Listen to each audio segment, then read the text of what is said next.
Hey guys, I'm Sam, and this is Strategy, Solutions, and Sanity.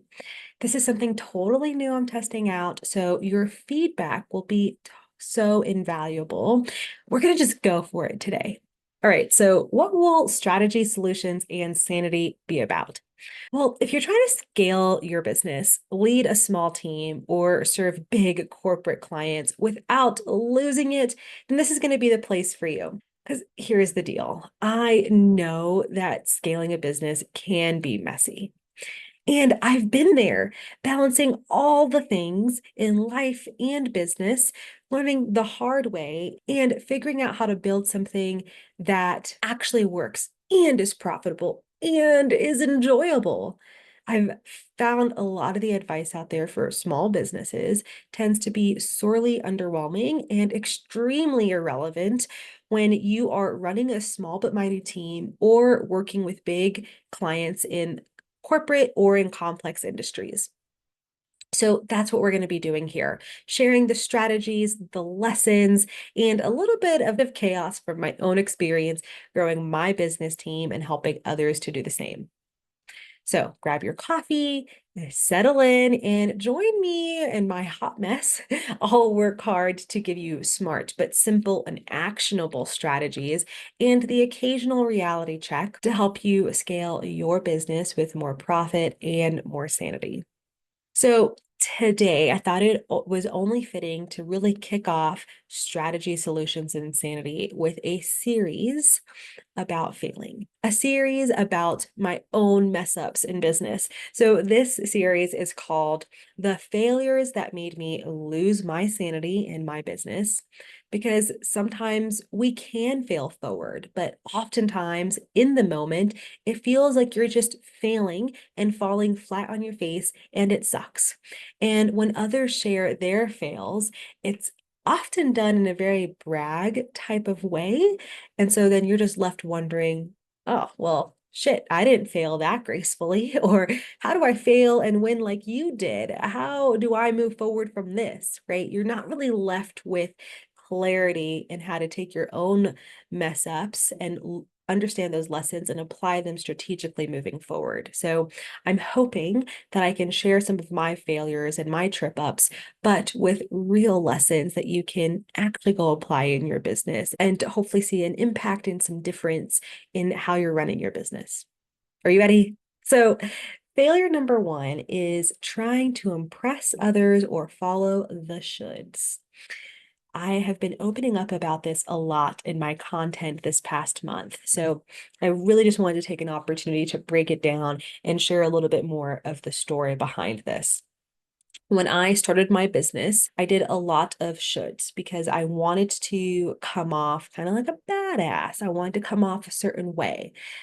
Honestly, one of my biggest insecurities is just coming off as dumb. So I did a lot that was rooted in that insecurity. And I ended up making a lot of decisions that just did not align with me. Let me really dive in and explain the intensity of this poor decision making. I changed my logo and branding several times, maybe like 3 or 4 times in a 2 year period. In that 2 year period, I also took on a partner because at the time I was serving very small businesses, very kind of small scale solopreneurs, and everyone that I saw around me that seemed to be successful and seemed to be growing their audience and growing their client base was offering marketing. And that's not my strong suit. So when I talk to you about like, hey, profit, yeah, we're going to talk about serving your customers. And here are some sales strategies that have worked for me. But a lot of times, profit really comes down to smart decision making and holding on to that revenue that's coming in, building up that bottom line, right? But back then, marketing was not my strong suit. So I figured, oh, yeah, I need to bring on a partner that focuses on marketing. This needs to be a part of my business. Instead of realizing that I just needed to develop some really great referral partnerships, people that did not do what I do, but also help my clients and can serve my clients, right? And tapping into their client base and their network. Instead of doing that, I just figured, oh yeah, I need to offer even more in my business if I want to grow and be successful like these other people that I'm watching. It was very much a comparing myself to everybody else type of situation, alongside with just poor decision making and things that didn't align with me. On top of that, I took on clients that I absolutely did not like. And I even offered them discounts because I was just like, oh, yeah, I've got to grow. I've got to grow. And I hired people that I didn't have confidence in from day one and kept them on my team for way too long because I was just so nervous about paying a little bit extra and then all of a sudden not having the profit or the revenue to pay them. So just a series of poor decision making, a series of decisions that were made more out of insecurity and more out of fear rather than strategic alignment, strategic decision making, and really understanding where I wanted my business to go and what goals really mattered to me. I was a hamster on a wheel, making good money, but with no consistency and no clarity on where I was going. Through the exhaustion and utter confusion of all of this, I just realized that that was not a way to run my business long term. I also realized, like, hey, I am smart. I have a spark. I have some confidence, and all of that is gone. I know that I am capable of running my business better than this and really enjoying my business. But I was so stuck in this poor decision making, and everything I was doing was based off of the idea of A, I need to make more money because I want to work full time. So I started my business with a 7 month old, and then 2 years into the business, I had my second child. And instead of realizing that these were real life events, I was like, that's not an excuse. We've got to just work harder so that we can be full time because working part time is for pansies, right? So everything was about just make more money, not, hey, this is the revenue that feels sustainable to me. These are really the numbers that make sense. It was just make more, make more. And also look impressive while you do it. Make sure people are like, oh, that's what you're doing. Make sure people maybe have that envy of you when they see you on social media. Just look impressive. Those are the two kind of guiding pillars of all of my strategy and decision making in my business for about the first 3 years. Really, what that boils down to was this take over the world mentality. That was really what was driving me. I want to be a millionaire by a certain age. I'm going to take over the world. I'm going to be this awesome consultant. I'm going to, be freaking on Shark Tank and have this super underdog up and coming story. And really, that was just a bunch of bullshit that had nothing to do with what my values were. It was a lot of what I thought I should be doing to be successful and be seen as successful. And like I mentioned before, I lost my spark. I lost this energy that I usually bring to a lot of projects and meetings and events. I lost all of that. If I did have any of it, it was just tapping into this very small reserve of myself that I know I can kind of perform in this way, tap into those dancer days, bring the energy for a little bit, and then go home and feel like an absolute failure, absolute like just fool in business. And every time I would see a coach or anybody talk about alignment or mindset, I was like, that's dumb. Who needs that? Definitely not me. I just need you to tell me what action I need to take next, right? It was just, again, hamster on a wheel, go, go, go. And I was so opposed to this word of alignment. I was like, that's way too woo for me. You guys take your mindset over there to your yoga mat and leave me alone. And I was so opposed to this word of alignment. And I was distracted in the idea of hit this next revenue goal, do more, be awesomer.